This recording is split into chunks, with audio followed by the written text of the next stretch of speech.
Attention, vous écoutez un programme audioactif. Green flag waves. Good start from Maverick Vinales. He's got that fight absolutely flying. Marquez did not get away well. Oh, he's gone. He's gone. We lost sight of Marquez.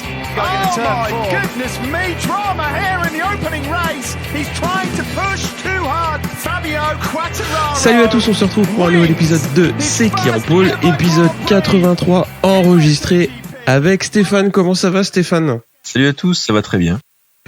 Alors, petit quiz, qu'est-ce qu'une soupape ? Joker. Joker. Je te rassure, on a beaucoup qui ont sorti leur Joker ce week-end.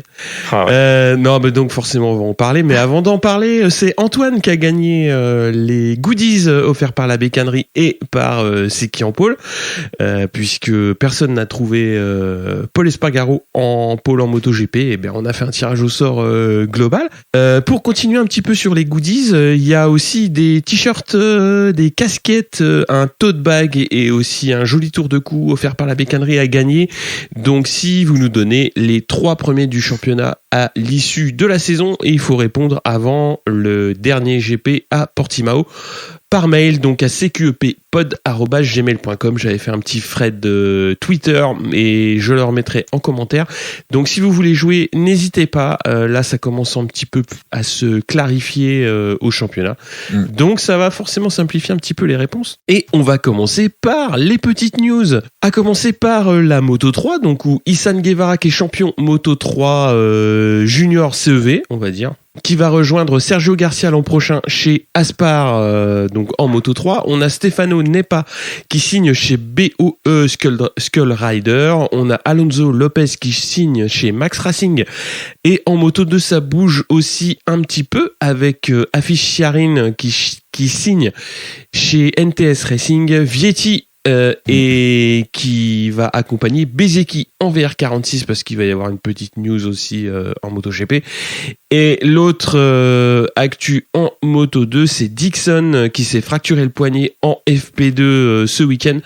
Donc a priori la fin de saison va être un petit peu compliquée pour Dixon, mais voilà. Donc on va voir s'il pourra au moins courir Portimao ou pas. Mais je te passe la main pour les news MotoGP. Allez, c'est parti. Alors, officiel, Enea Bastiani va signer chez Sponsorama Racing, non à Vincia, à la place de Johan Zarco. Du coup, le coéquipier de Johan Zarco, Tito Rabat, ne continue pas l'aventure avec Sponsorama, puisqu'il va être remplacé par Luca Marini, donc monsieur demi-frère. La seule place vacante est désormais le siège de Iannone chez Aprilia. Donc, qui va le remplacer ? Lorenzo, Crutchlow, Savadori peut-être, on ne sait pas. Donc attends, on va en parler un petit peu parce que Crutchlow, il y a eu une petite annonce, puisque là il y a un petit peu de clarification en MotoGP aussi, dans le sens où il y avait des rumeurs, déjà la certitude c'est que Lorenzo ne sera plus pilote essayeur Yamaha l'année prochaine, qu'il y avait des pistes entre Dovi et d'autres personnes, et a priori ce serait Crutchlow qui tiendrait la corde et Dovi aurait annoncé une année sabbatique pour 2021. Je veux dire, Dovi il a annoncé que l'année prochaine il prendrait l'année sabbatique. Ouais, ça va être compliqué de revenir en tout cas. Et comme tu dis, chez Aprilia, tu verrais qui toi ? Lorenzo ? Ça m'étonnerait que Lorenzo signe chez Aprilia. Crutchlow, il se dit, si c'est une question d'ego, je vois pas Lorenzo, qui a quand même un ego assez démesuré, aller chez Aprilia. Mais bon, pourquoi pas. Crutchlow, après, est-ce qu'Aprilia veut aussi un pilote italien ? Donc Savadori pourrait signer. Bon, je ne t'interromps plus, je te laisse continuer. Non, je t'en prie. Oui, donc Valentino Rossi a été retesté positif cette semaine, la semaine dernière. Donc il n'a pas pu rouler le vendredi, il a été remplacé par Gareth Gerloff. Et donc pour pouvoir reprendre la compétition, il doit tester 2 fois négatif, après tester positif. Donc il a pu prendre place aux qualifications du samedi et donc faire la course. Et ensuite, il y a eu l'affaire de Yamaha et des soupapes. Alors, j'ai vu que t'avais pas suivi en fait cette petite affaire.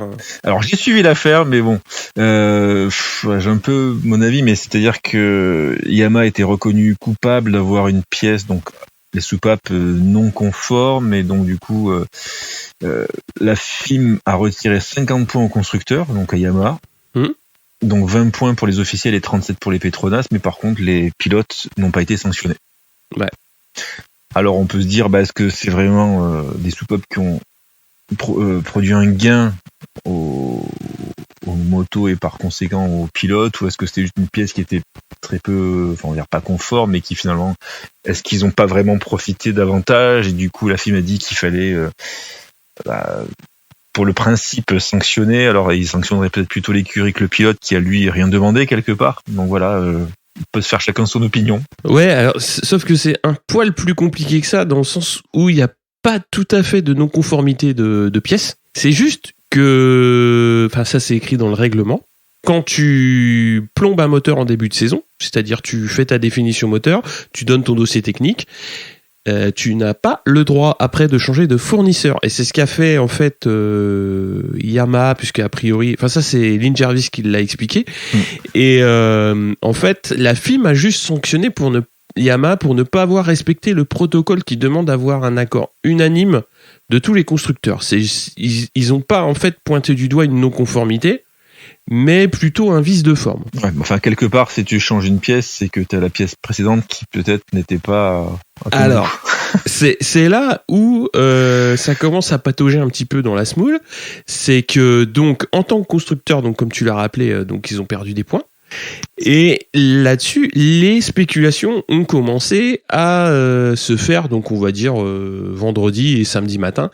Et Lynn Jarvis a été obligé d'expliquer tout ça samedi.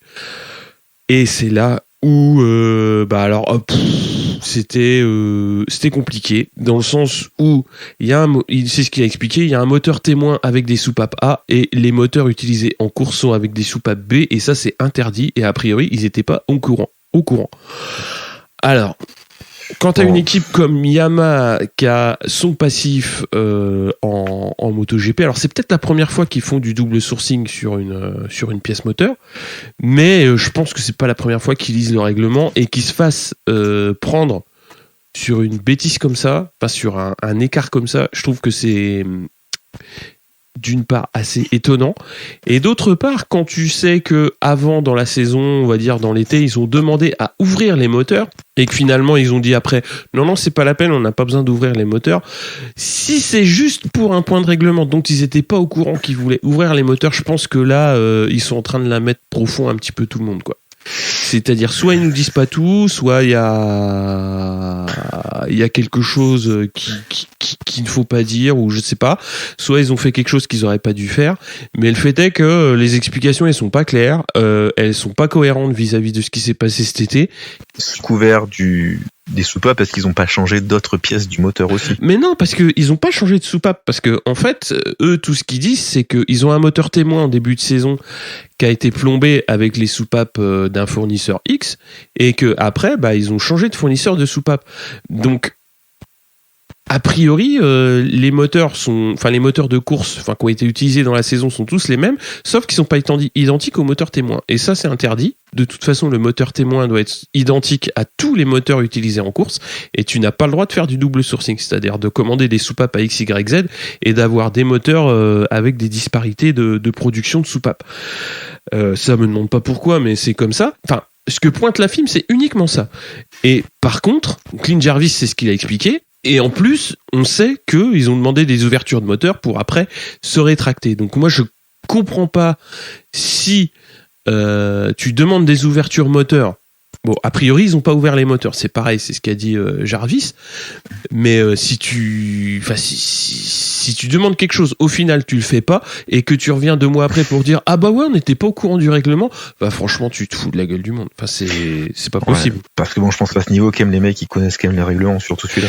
Oui, ils doivent connaître le règlement, sachant qu'en plus, c'est pas la première fois qu'Yamaha se fait plomber pour le règlement cette année, puisqu'il y avait eu la petite histoire beaucoup moins grave de la définition de la moto de Quartararo durant des essais avant de reprendre la saison, donc c'était au mois de juin. Donc là déjà il s'en était tiré en disant oh, il était pas au courant et tout machin. Donc après moi je veux bien, hein, mais il y a le règlement, c'est le même pour tout le monde. Si tu commences à jouer à faire des choses comme ça, c'est pas très malin.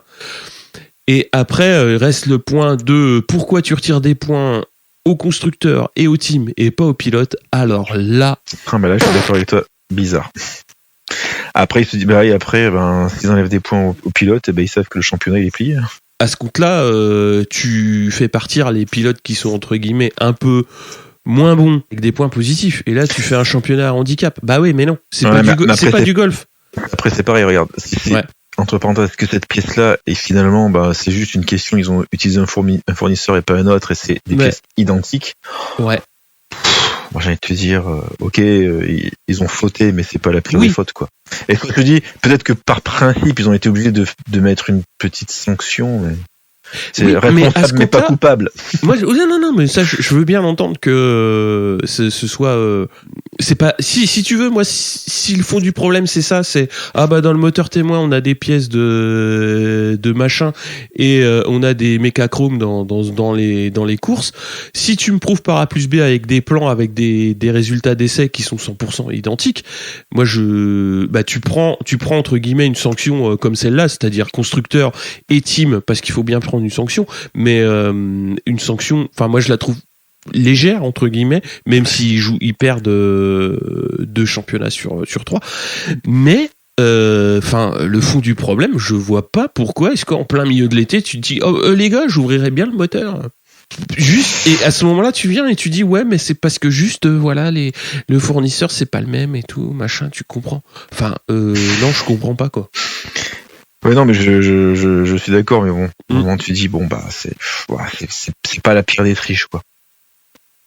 Non, mais si triche, on peut parler de triche, mais voilà, si effectivement il y a qu'un écart de fournisseur, je pense qu'on peut pas parler réellement de triche, même si c'est pas autorisé, c'est pas une triche aussi importante que ce qui a été évoqué ce week-end, c'est-à-dire carrément un changement de soupape.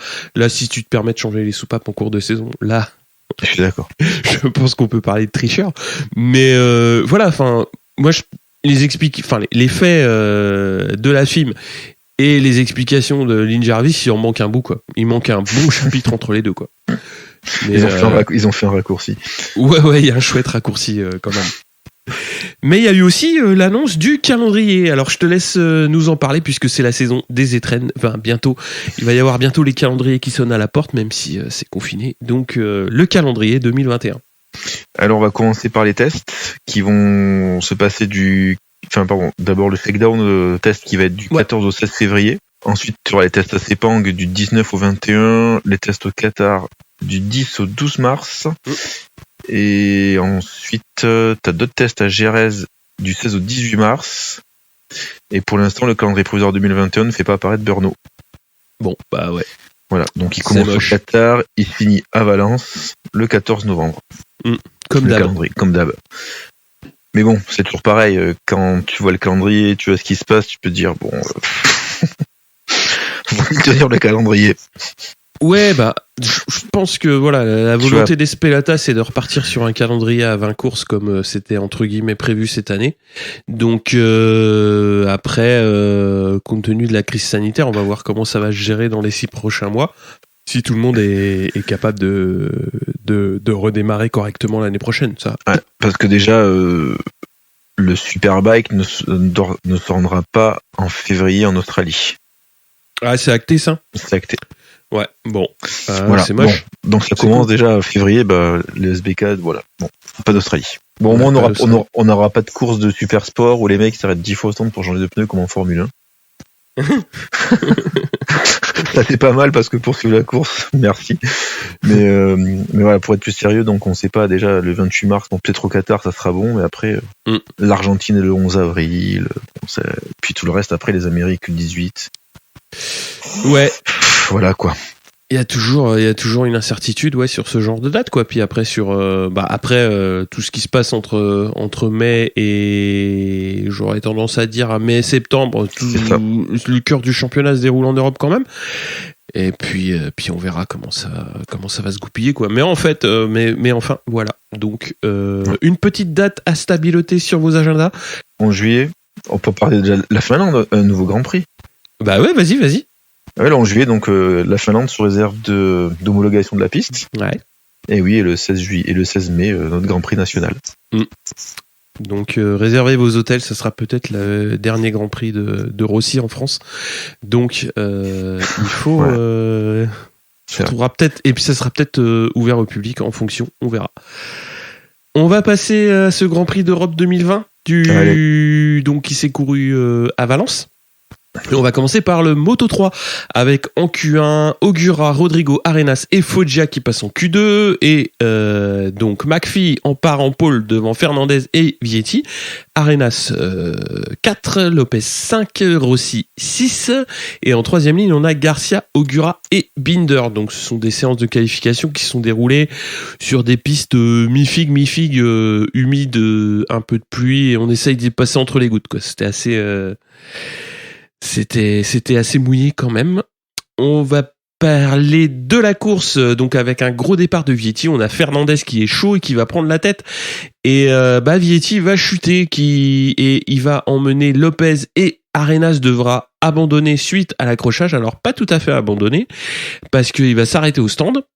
Et pour changer le pot d'échappement parce qu'il a été touché par l'arrière par Lopez et donc ça panote sévère parce que McPhee va chuter également donc dans les tours suivants et donc notamment au T1 qui était encore pas mal humide avec des belles flaques et en fait assez étonnamment donc Raúl Fernandez qui est parti assez fort va prendre 3 secondes au peloton, ce qui est assez inhabituel en Moto 3, et on a Arbolino et Ogura qui sont dans le bon wagon pour se replacer au général, respectivement 2e et 4e. Donc on a Garcia qui est intercalé 3 et Binder 5e. Alors Masia va chuter, il était un peu loin, il était 15e, mais entre-temps donc Arenas a changé un petit peu son pot, on va dire intervention minute speedy dans les stands, mais il repart donc avec à peu près 3 tours de retard.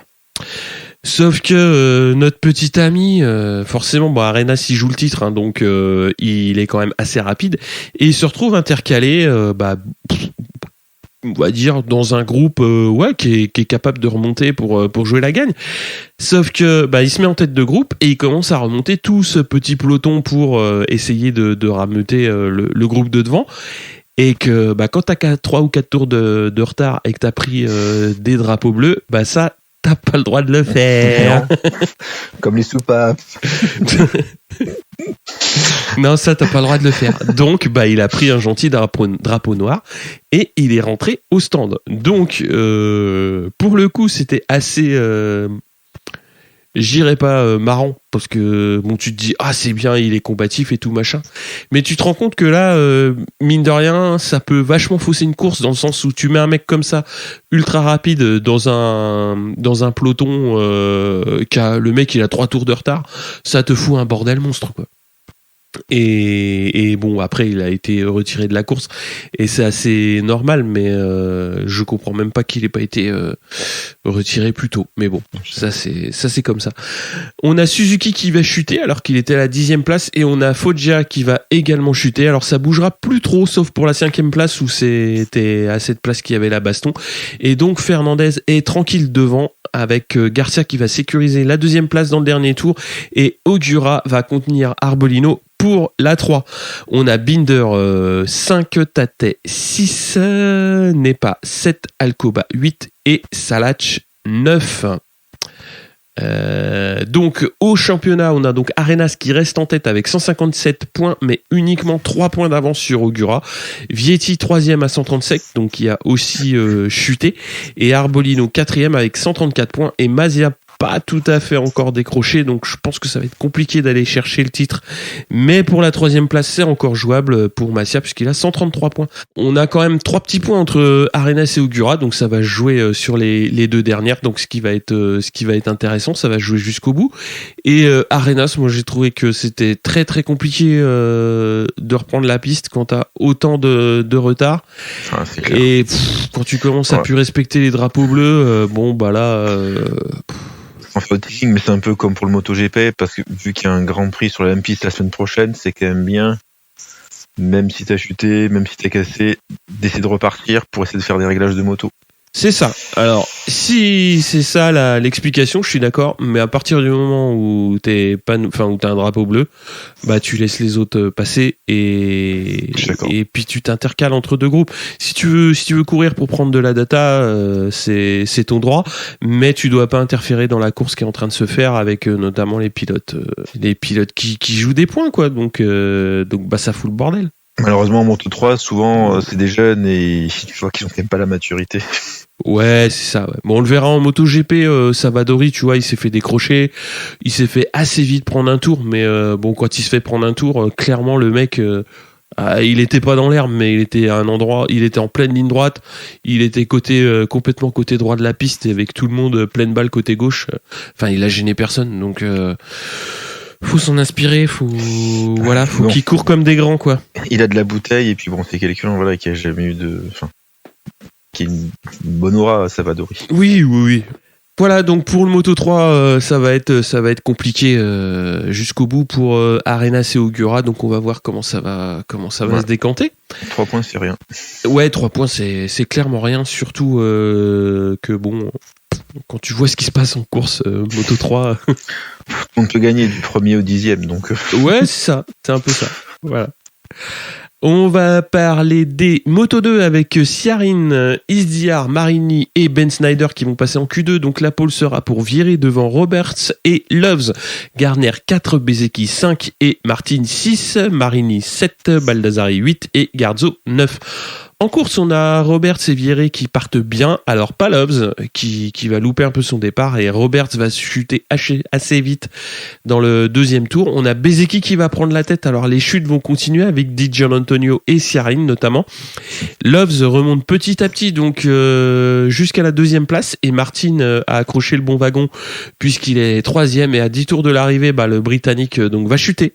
On va retrouver le Loves un petit peu du début de saison donc qui était un petit peu inconstant avec une perte de l'avant et c'est Bastianini donc quatrième qui va prendre la tête du championnat. Alors Marini et Virer font le show mais c'est pour la 7e place donc les places, même pas les places d'honneur quoi, c'est un petit peu loin dans le peloton et l'Italien va remonter fort et va aller chercher Garzo pour la 6 dans le dernier tour. Devant, alors Bezzecchi s'impose devant Martin et Garner, Bastianini 4, Baldassari 5, Marini 6 donc et Garzo 7, Boulega 8 et Virer 9. On a Bastianini qui donc prend le commandement au championnat avec 184 points. Loves a maintenu sa deuxième place avec 178, donc 6 petits points. Et Marini est troisième à 165 points, donc là quand même 19 points. Et 2 pilotes à reprendre, ça va être compliqué, mais bon, Loves, tout est possible. Donc on verra. Après il y a Bastianini qui est quand même à 19 points, donc ça va être un petit peu plus chaud. Donc comme en Moto 3, donc le leader qui marque pas de points, mais ici il perd la tête du championnat, donc pas comme en Moto 3. Non. Et ça reste à portée de tir de Bastianini à 2 courses quand même, donc c'est jouable. Pareil, c'est quand même très serré. Ouais, cette course alors t'as fait une bonne sieste? Souvent en Moto 2, tu fais la sieste. Ah bah ouais, Moto 2, tu te fais chier. Voilà. Mais bon. C'est comme ça, c'est la vie. Hein. Ah, c'est ça. Ouais, c'est pas passionnant, mais voilà. On verra. Ils sont là, quoi. Ouais, ils sont là. Allez. Je te passe la main pour la course MotoGP. On passe au grand. Ouais. Allez, donc s'extirpe de la Q1 Oliveira et Zarco, qui se lanceront finalement de la 8e place pour Oliveira et d'une belle 6e place pour Johan Zarco. En Q2, donc on voit notre Fabio Nacional qui va se lancer de la 11e place. Et donc là, on pouvait s'attendre à une course compliquée pour lui. Sachant que Mir et Rins s'élanceront respectivement de la 5e et de la 2e position. Et c'est Pol Espargaro qui réalise le meilleur temps de la Q2. À noter que Vinales s'élancera de la pit lane car il a utilisé son 6e moteur. La course, donc c'est Pol Espargaro qui réalise le all shot suivi par Rins, Takagami et Mir qui ont fait tous les trois un super départ. Derrière, on a un coup de théâtre. T'as Fabio Quartararo qui va chuter dans les premiers virages en voulant éviter la priade d'Alex Espargaro qui chute. Le Français arrive à repartir et il va même tourner dans les mêmes temps que les leaders. Mais bon, on sait que ça va être très compliqué pour lui, sachant qu'il a plus de 30 secondes du groupe de tête. Donc voilà, pour rejoindre un peu ce que tu disais sur les Moto 3, ben voilà, on voit Kem qui va rien lâcher, mais qui tourne aussi pour les datas pour le prochain Grand Prix. Alors Rins, quant à lui, il va passer rapidement Paul Espargaro pour le gain de la première place. Rapidement, on a un groupe qui se forme, qui est mené par Rins, suivi de Paul Espargaro, Mir, Oliveira, Nakagami et Zarco, qui est toujours en 6e position. À un moment, on va avoir un petit festival de chute. En peu de temps, vont chuter Savadori, Bagnaia, Crutchlow, et on voit Ventilo Rossi qui va connaître une panne. Donc bon, le pauvre, il a quand même qui avait commencé son week-end le samedi, il a un souci mécanique, donc il est obligé de rentrer au stand. Devant, on a Mir qui parvient à se défaire d'Espargaro pour pointer la 2e place, et à 11 tours de l'arrivée, Mir ouvre l'ouverture et passe son coéquipier, donc ça donne Mir, Rins et Paul Espargaro, donc tous les trois vont tirer comme ça jusqu'à la fin de la course, et donc Mir va remporter la course derrière son coéquipier et le pilote KTM. Donc encore une fois, c'est un joli podium que nous offrent les 2 pilotes Suzuki. On voit Oliveira qui va finir à une belle 4e place. Derrière, on aura droit à une belle bagarre entre Johan Zarco et Jack Miller. On n'a pas oublié que Zarco a une Ducati de l'année dernière et Miller la Ducati de cette année. Et l'Australien va finir quand même par passer le Français pour le gain de la 6e place. On va avoir une belle suite aussi à l'arrière d'Alex Marquez qui, pareil, dans les derniers tours, veut attaquer Dovizioso. Alex Marquez occupait une belle 8e place. Il était un peu trop optimiste au freinage, il a freiné un peu trop tard et finalement il va finir dans le bac à gravier. Il a freiné mais beaucoup trop tard quoi. Et allez, finalement, en fait, compte tenu de toutes les chutes et des pannes, on va voir un Quartaro qui va, on peut même pas dire limiter les dégâts, mais qui va finir à la 4e place, il va récupérer 2-3 points. Et il pointe désormais à 37 longueurs de Mir. Et finalement, le Français se retrouve ex-aequo avec Alex Rins. Et tous les deux ont 37 points de retard sur le leader au championnat. À noter un nouveau podium pour les 2 Suzuki. Les KTM font 3 et 4 avec la moto usine et derrière la Tech 3 qui finit 4e quand même. Ouais. Et un Zarco que j'ai trouvé impressionnant car en fait, avec une moto qui n'est pas à la hauteur des autres motos. Donc je trouve que on peut souligner que Johan Zarco fait aussi une belle course. Et moi, j'ai des images fortes, c'est que Fabio Quartararo salue pas Mir lorsqu'il passe la ligne d'arrivée. Et quand il rentre à son stand, on voit quand même quelqu'un qui est assez touché par cette 14e place et on voit le team qui ferme de suite la porte du box, ce qui est quand même pas rare quand même de voir ça en MotoGP. Ouais, c'est dur. Oui et non. Ouais, c'est dur parce qu'il y croyait et que. Je crois qu'on y croyait tous. Ah oui, bien sûr. Enfin, je dis il y croyait, mais effectivement, on y croyait et voilà. Puis voilà, c'est une chute.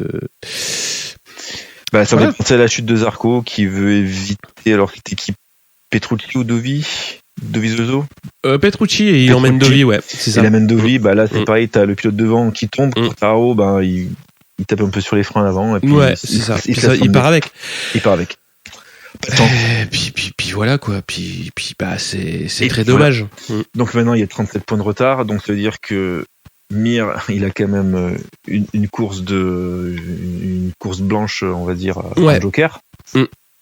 Parce que personnellement, quand même, quand je voyais Mir et Rins aux avant-postes, et Espargaro d'ailleurs, et Paul Espargaro, on peut le dire, c'est des gens qui sont malheureusement inconstants.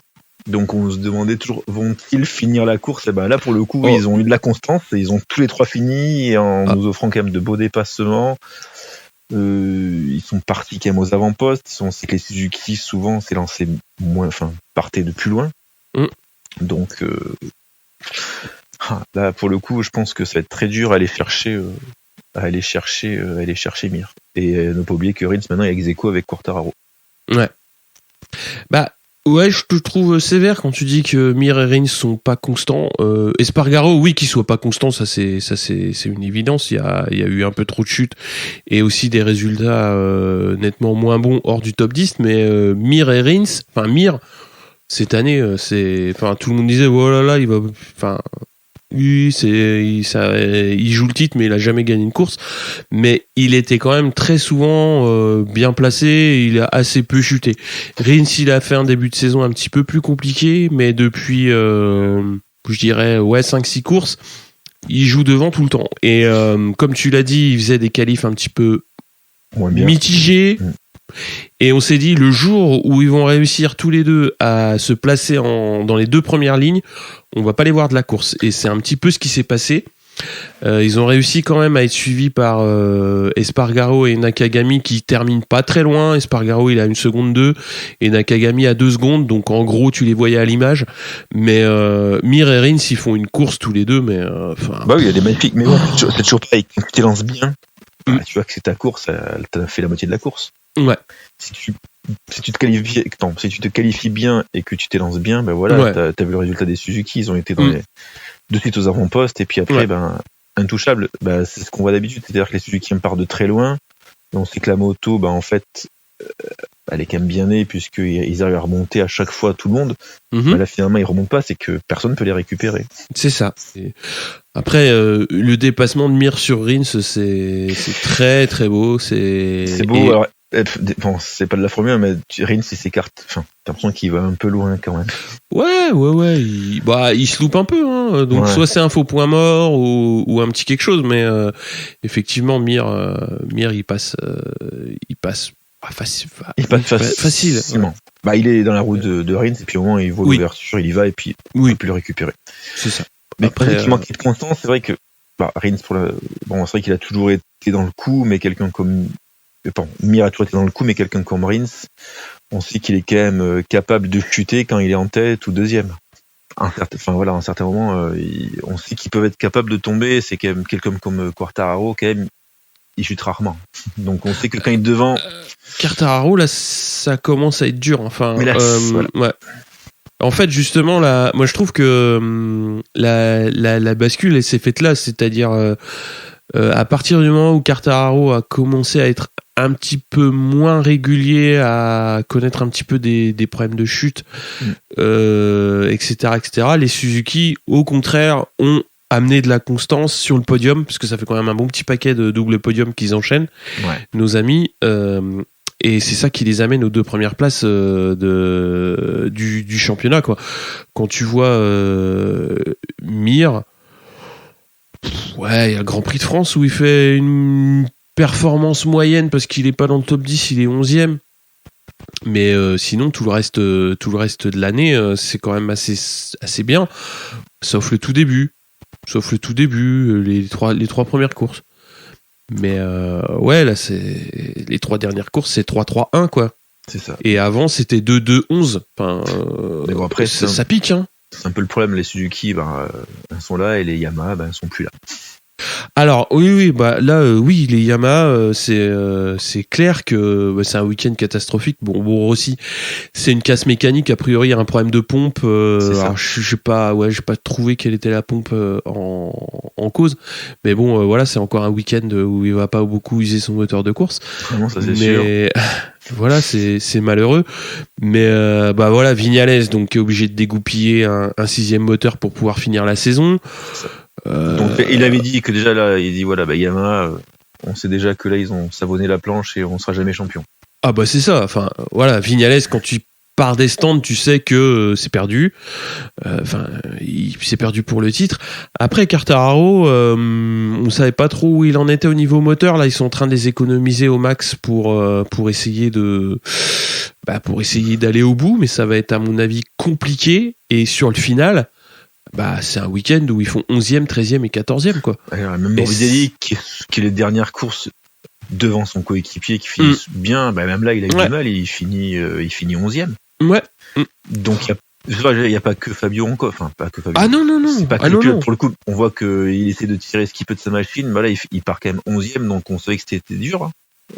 Parce qu'en partant 11e, tu te dis, finir premier, bon, c'est compliqué. Non, tu peux pas, mais au moins tu peux jouer un top 5, tu peux essayer de remonter, de remonter comme ça. Ou faut faire attention à la pression des pneus et pas partir 11e et finir 18e à la régulière. Ah bah ouais, mais ça c'est ça c'est comme ça, hein. Ça. Après c'est un mot qu'il a glissé aussi, hein, c'est-à-dire que lui sur cette course-là, il voulait moins de pression dans le pneu avant, et a priori ils lui ont dit non tu pars comme ça, et bon bah voilà, après Mais je pense que cette course-là a dû lui faire du mal parce que tu pars première ligne et tu finis dernier. Ah bah oui. Oui, Voilà. mais il y a plein de choses. Il y a plein de choses, mais je pense que ça, quand même, ça doit marquer parce que là, il marque aucun point. Wow, c'est compliqué, quoi. Après, il y a un contexte d'équipe qui est. Enfin, pas d'équipe, mais un contexte autour du constructeur qui est pas bon, dans le sens où ça a été le bordel,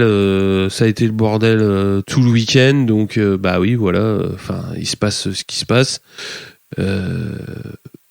Et puis voilà, quoi. Après, de toute façon, à 37 points, même si mathématiquement c'est pas perdu, non. Enfin, la dynamique en route pour les deux Suzuki, elle est dure. Hein. Je vois mal comment ça pourrait échapper à un pilote Suzuki le titre cette année. Mais bon, tout peut arriver. Tout peut arriver, mais après on verra effectivement à la fin de Portimao qui sera où. Mais il reste 2 courses, donc voilà, 50 points à prendre, donc déjà t'as 37 points de retard. Ouais, c'est chaud. Hein. Puis la dynamique Suzuki, c'est pas la dynamique de chez Yamaha quand même. Hein. C'est ça. Quand t'es toi en train de creuser, en train de te dire putain, faut que j'économise mon moteur, il faut que je fasse ceci, faut que je fasse cela, et puis les autres ils sont en train d'enquiller les podiums. C'est pas la même dynamique. Après, il y a quand même des choses importantes à jouer, puisque mine de rien, ça serait bien de finir proprement la saison. Parce que mine de rien, il y a la place du premier pilote Yamaha au général à jouer. Alors, même si ça ferait très plaisir à Viñales d'être premier Yamaha, ça serait quand même mieux que ce soit Fabio. Je suis d'accord. Que ce soit sur une satellite, histoire de voir un petit peu comment ça se passe. Et puis de marquer des points pour l'année prochaine parce qu'ils vont être coéquipiers et dire t'as vu, moi sur la moto, on a peut-être pas les mêmes ingénieurs, mais je suis devant toi. C'est ça. Après on verra, hein, mais moi c'est comme ça que je le vois. Sur ce week-end-là, qui a été plutôt intéressant, c'était de voir un petit peu les KTM qui sont pas trop mal comportés. T'en as parlé avec Paul Espargaro qui a pas suivi le rythme de Rins Emir, hein, mais il était pas loin derrière. Une KTM à 1 seconde 2 sur le sec, c'est quand même pas tous les week-ends. Donc, il a bien tenu. Oui. Par rapport aux autres, c'est vrai que c'est sur le dernier tour où il lâche. Mais après, bon, mesure des pneus. Est-ce que lui après il s'est rendu compte que finalement il pouvait plus les récupérer, donc il lâche un petit peu. Ouais. Oliveira 4 avec la Tech 3. Non, les KTM en sont là. Et puis Binder 7 qui a pris un long lap en plus, donc il est pas très loin. Donc sans long lap, il peut peut-être être devant Miller, donc dans la roue d'Oliveira. Enfin bon, au bout du compte, entre 7 et 6, il n'y a pas beaucoup d'écart, mais il est pas très loin, quoi. C'est pas mal. Ducati, j'irais mitigé, quoi. Ouais. Mitigé parce que Dovi 8ème, c'est pas ouf. Zarco, il est juste derrière, à pas très loin, il est à 7 dixièmes hein, de Dovi, donc c'est clairement jouable. Ouais, et puis Zarco il lâche la fin aussi, c'est pareil, ses pneus ils ont pas tenu. Il a fait une très très belle course jusqu'aux 3/4 hein, quand même. Hein. Moi je regardais un petit peu, ouais. Il se bagarre avec Miller et puis au moins Miller passe et puis tu vois que Zarco là il peut plus. Ouais, il a ses pneus qui lâchent, donc c'est comme ça. Mais bon, encore une fois, est-ce que les officiels vont pas se dire putain, faut qu'on a signé Bagnaia qui encore une fois au tas, alors que Zarco fait lui une course intéressante. Ça de toute façon maintenant les contrats ils sont signés. Les contrats sont signés. Mais bon, c'est marrant parce que tu vois les pilotes ils donnent tout, ils sont signés et puis finalement après tu te rends compte que ils font quelques courses de moins bien et là tu peux te poser des questions. C'est le lot de la course et c'est le lot de la course et de ce genre de situation. Zarco, moi ce qui m'intéresse dans sa saison, c'est qu'elle est plutôt pas mal, il gère ça plutôt bien dans la tête, il fait des top 10 réguliers dans une équipe qu'on n'a pas fait beaucoup ces dernières saisons. Ça c'est sûr. Il a joué sa carte pour choper un guidon l'année prochaine qui est pas dégueu. Après, l'année prochaine, ça va être un petit peu comme cette année. Donc, les Ducati officiels vont être exposés avec Miller et Bagnaia qui vont devoir pousser les rouges sur le devant, et lui il sera derrière, je dirais pas en embuscade, hein, parce que ça va après c'est à eux de voir comment ils vont gérer l'équipe, c'est-à-dire est-ce qu'ils vont prendre aussi les inputs de Zarco pour la moto, ce qui serait peut-être pas inintéressant.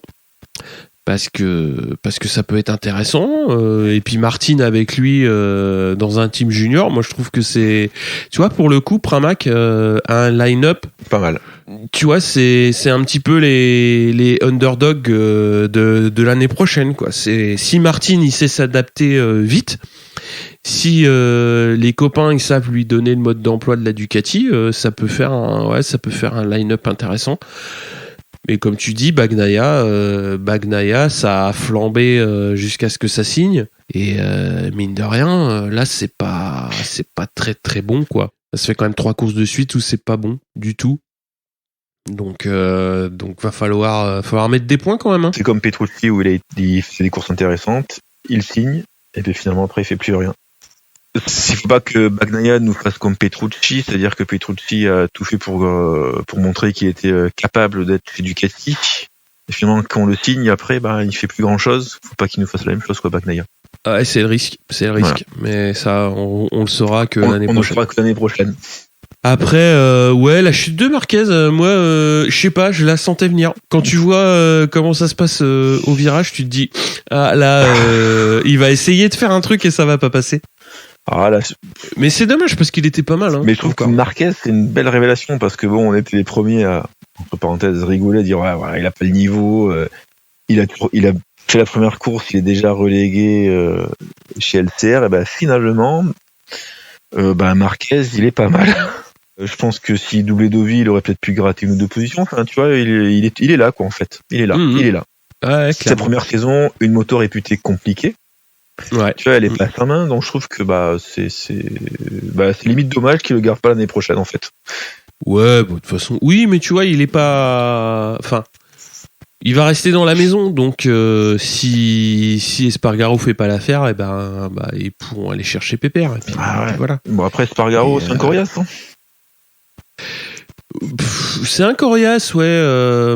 Déjà, ce qu'il fait avec, il fait du bon boulot avec ATM. Il fait, cette saison, elle est pas mal. Hein. Elle est pas mal. Bon, il aura peut-être été le seul à pas gagner de course, mais il fait quand même 4 podiums. C'est ça. Ce qui est franchement pas mal. Parce qu'après, comment il s'appelle Binder. Si Binder, gagne, c'est peut-être aussi grâce à Espargaro. Parce que Espargaro, il a quand même développé la moto, et puis Binder, on l'a vu une fois, mais maintenant on le voit plus. Hein. Ouais, enfin on le voit plus aux avant-postes. Espargaro, il est toujours là, bien sûr. Il est toujours là en qualif, il est toujours là en course. Alors, il chute, mais il est là. On le voit. On parle de lui. Que Binder, on a parlé de lui une fois, voilà, ça, le Sud-Africain, il a gagné sa course. Mais là, finalement, il est quand même bien en retrait. Ouais, puis ça se ressent. Ça se voit au général dans le sens où il est quand même juste. Enfin, il est 5 points devant Zarco, ce qui est pas non plus ouf, quoi. Non. Enfin, il est 12e, Zarco 13e, 5 points d'écart. Ouais, c'est pas ouf, quoi. Non, sachant que là, pour le coup, ils ont pas les mêmes teams derrière, donc. Ah oui, ça a rien de comparable. Ça a rien de comparable. Après, pour continuer chez Honda, Crutchlow, c'est encore compliqué. Il se blesse encore ce week-end. Et il chute en course. Le problème, il chute trop, quoi. Enfin, au moins, il faut qu'il arrête. Il chute trop, et puis c'est des blessures à répétition, et puis il faut quand même rouler. Et je comprends pas. Non, moi je pense qu'au moins il faut peut-être savoir s'arrêter aussi. Bah ouais, mais tu vois, on parle de lui pour aller faire pilote essayeur chez Yamaha. Quel intérêt, quoi. En fait, c'est comme quand Dovidi qu'on mettait pilote essayeur, mais quel intérêt d'être pilote essayeur, en fait. Ils vont tourner, ils vont faire des tests, mais t'es plus là, t'es plus sur le devant de la scène, t'es plus dans les lumières, donc il y a un moment où, même si t'es pilote d'essai, les gens ils t'oublient un peu, quoi. Tu vois, alors les gens ils t'oublient un peu, sauf chez Suzuki, hein, qui est quand même une des marques, enfin une des équipes qui dès le début de saison a toujours un petit mot sympa pour Guintoli. Et là encore, donc quand ils font double podium et que ça semble plutôt bien engagé, ils ont toujours un petit coup de com pour remercier Guintoli. Et alors c'est peut-être pas le plus rapide des pilotes essayeurs, hein, parce que Pedrosa ou tu vois ou un Pirot, c'est des pilotes qui quand ils viennent s'aligner sur les grands prix sont plus compétitifs que Guintoli. Mais clairement, Guintoli, il a une bonne part de responsabilité aussi dans ce succès, quoi. Et je trouve que c'est bien quand une marque comme ça, avec uniquement deux pilotes sur la piste, salue leur pilote essayeur. Et mine de rien, ça montre que c'est important d'avoir un pilote essayeur qui est dans le coup, même s'il n'est pas dans la lumière, mais qui est dans le coup, quoi. Et tu vois, Lorenzo, c'est pas un bon exemple et on va pas non plus s'acharner dessus, mais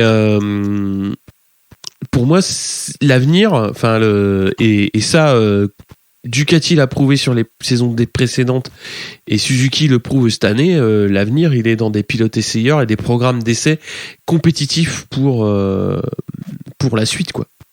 Bon, après c'est vrai que quand tu prends quelqu'un chez Ducati, tu le fais venir chez toi, donc il peut te dire voilà, la Ducati se comporte comme ça, la Honda se comporte comme ça, c'est bien, mais quand t'es pilote, je pense que ça fait pas tout, quoi.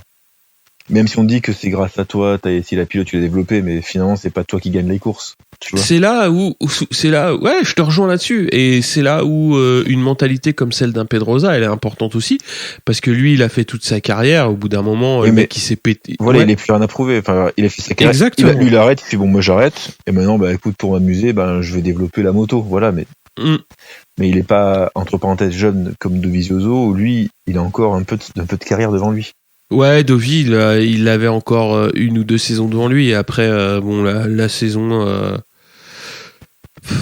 Après, c'est difficile à dire. Est-ce que c'est la saison qui provoque je dirais pas le manque de performance, ou si c'est le manque de performance qui a poussé Ducati à réagir comme ça. Mais le fait est que c'est un beau gâchis, parce que, on l'a dit souvent ici, mais il devrait jouer beaucoup plus proche de la tête. Et c'est pas le cas. Il est 6e au général, donc c'est une saison qui est pas bonne. Finalement, il finit moins bien que Lorenzo chez Ducati. Alors ça va pas plaire à tout le monde, hein. Mais je suis pas sûr. Mais après, on verra à la fin de saison combien de points il aura. Et Lorenzo, je suis pas sûr. Sa dernière année, il a gagné des courses, Lorenzo. C'est même dit. Oui, il a gagné des courses. Dans le coup, il aurait pu gagner le championnat. Là, finalement, Dovi, il s'en va et il a rien fait. Non, je te trouve sévère. Je te trouve sévère parce que en 2018, Lorenzo, il est quand même il est quand même très très très loin, quand même. Et là, je veux pas dire, mais ok, on se rappelle de ses petits coups d'éclat, mais pour reprendre un petit peu ses stats, quand même, il marque que 134 points au championnat, et effectivement, ça se passe bien jusqu'en Autriche où il gagne. Donc il gagne en Autriche et il va enchaîner 3 podiums, et avant il avait gagné aussi 2 courses, donc en Italie et à Barcelone. Mais après c'est blessure et des résultats de merde, quoi. Enfin, parce que aussi il a 117 points. Ouais, Lorenzo sur la saison, il en a mis 134, hein. C'est pas beaucoup, hein. Mais il a gagné des courses. C'est vrai. Mais ça fait pas tout. Parle-en à Johan Mir. Ça fait pas tout. Mais quand même, ça veut dire qu'à un moment donné, t'es là. Ah ouais, mais ouais, oui. Qu'est-ce qu'on peut rajouter sur ce Grand Prix d'Europe en MotoGP ? On a parlé, je pense qu'on a fait le tour, je pense. Ouais, bon comportement de Gerloff quand même, hein, qui est... quand tu sautes sur une moto comme ça, en plus dans des conditions un petit peu particulières, il est pas ridicule. Non. Sur les FP1, FP2. Alors parce qu'il y a des conditions particulières, peut-être qu'il était pas ridicule aussi, je sais pas. Parce des fois, ça nivelle un peu les niveaux, si quelqu'un est à l'aise sous la pluie, donc... Ouais. Je sais pas. Oui, il y a de ça aussi, hein, mais le fait est que c'est jamais facile de débouler dans une écurie comme ça, avec pas mal de, pas de connaissance du matériel surtout. Ouais. Et après c'est sympa. Hein, est-ce qu'on peut dire choix curieux de Yamaha? Curieux? bizarre, curieux. Pourquoi avoir pris Gerloff? Parce que finalement, en mondial Superbike, bon, c'est pas le meilleur. Pourquoi ils ont pas pris quelqu'un d'autre? Je sais pas. Bah après, ils n'avaient pas non plus 50 000 choix. C'est-à-dire le pilote, le deuxième pilote, enfin non pas le deuxième pilote, le pilote essayeur qui est souvent le remplaçant, c'est Lorenzo. Et vu que le torchon a brûlé quand même assez fort dans les dernières semaines, à mon avis, c'était non. Après, il y avait Toprak, mais a priori, il y avait un problème de sponsor. Ouais, parce que Toprak, tout le monde le voit en MotoGP. Déjà faut qu'il se tape l'Irlandais, et là c'est autre chose. Parce que Toprak, c'est le premier Yamaha en mondial Superbike. Ah, bah faut qu'il aille chercher le titre. Tu vois, après t'as Van der Mark qui est juste après Toprak, qui est Loris Baz et Loris Baz. Donc tu vois, Gerloff est quand même, entre parenthèses, moins bon cette année en mondial Superbike. C'est le moins bon des Yamaha. Et c'est quand même bizarre qu'il ait pris Gerloff. Pourquoi on n'a pas pris Loris Baz, qui lui en plus connaît le MotoGP?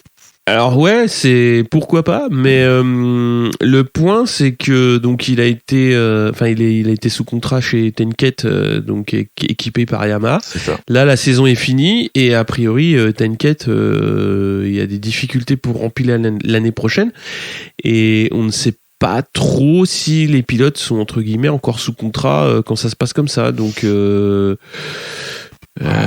c'est vrai que ça aurait été cool. Tu vois, il connaît la maison. Donc je pense pas que Baz est signé chez notre écurie là aujourd'hui. Donc moi je pense que Loris, surtout dans des conditions comme ça, il aurait fait aussi une bonne performance. Ah, parce que déjà ça, sous la pluie, c'est clair qu'on l'aurait vu. C'est dommage. Ça, c'est ouais. Après c'est comme ça. Après on n'est pas dans l'activité du team, mais bon, on a le droit de se poser la question pour avoir pris un des moins bons Yamaha en Superbike pour remplacer Rossi. On va parler rapidement donc de la Red Bull Rookie Cup. Donc c'est Acosta qui est largement en tête devant Alonso et devant Ortola, et Gabin Planck est 19e au général. Du coup on a fait un gros tour de ce Grand Prix d'Europe et on va se retrouver la semaine prochaine pour le Grand Prix de Valence qui va se courir également à Valence. Mais du coup, toi, tu vas être chaud patate dimanche prochain? Ah bah oui. on va croiser les doigts que Quartararo nous fasse une belle course. Ouais. Et puis voilà, on verra ce qui va se passer. Ouais, il va y avoir besoin de se rassurer très très fort parce que les courses, enfin les circuits en Espagne, il les connaît pas trop mal, donc en général ils lui réussissent bien. Surtout que cette course-là devait être sa course parce qu'il connaît bien le tracé, il aime bien, donc voilà quoi. Ouais. Mais bon, ouais, il faut se racheter, il faut bien finir la saison, il faut penser à la suite. C'est ça. Il faut se faire plaisir. J'ai l'impression qu'en ce moment il a pas vraiment la tête à ça. Moi, je vais quand même continuer à regarder un petit peu ce que fait Zarco parce que ça me plaît. J'aime bien ce qu'il fait. C'est après les galères de l'an dernier, voir la saison qu'il est en train de faire, ça fait plaisir. Et il prépare la saison prochaine au mieux. Donc c'est plutôt pas mal. Alors, le mot est fort, mais c'est limite plus méritant parce qu'avec le matériel qu'il a, faire ce qu'il fait, de voir de là où il vient, je trouve que c'est très fort. Ouais, c'est fort. Après, plus méritant, c'est tu t'emploies les grands mots. Le mot est fort. J'ai pas trouvé l'expression adéquate, mais voilà, c'est ce qu'il fait. Non, mais il joue sa carte et c'est ça qui est important.